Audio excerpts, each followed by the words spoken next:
Politik etis atau politik balas budi.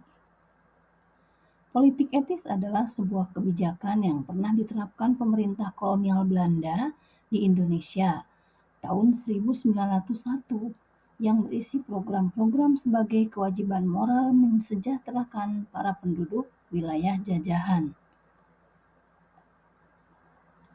Politik etis atau politik balas budi ini dipelopori oleh Peter Bruce Schoop dan Van Deventer. Program-program pada masa pemberlakuan politik etis atau politik balas budi dikenal juga dengan istilah trias Van Deventer yang terdiri dari edukasi, irigasi, dan transmigrasi. Latar belakang politik etis.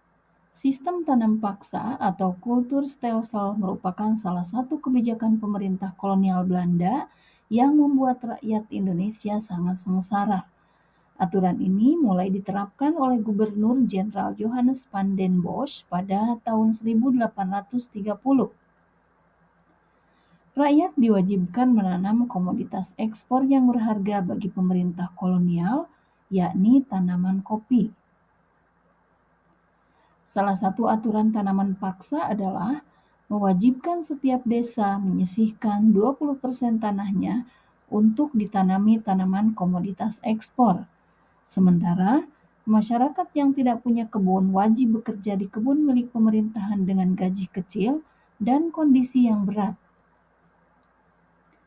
Akibat sistem tanam paksa, kualitas dan hasil tanaman pangan berkurang sehingga menimbulkan kelaparan.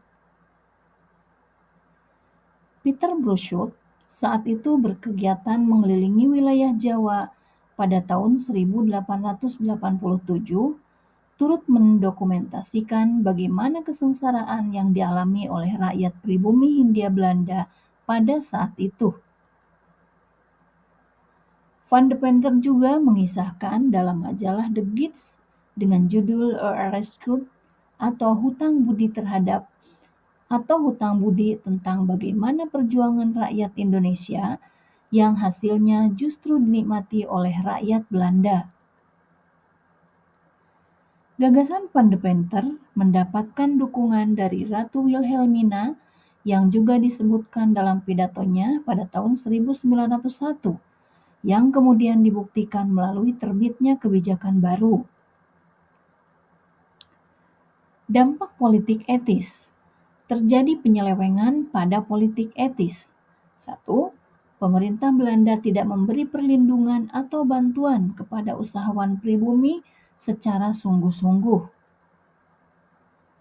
2. Irigasi hanya dibangun di daerah-daerah di mana ada perkebunan yang mempunyai hak utama penggunaannya.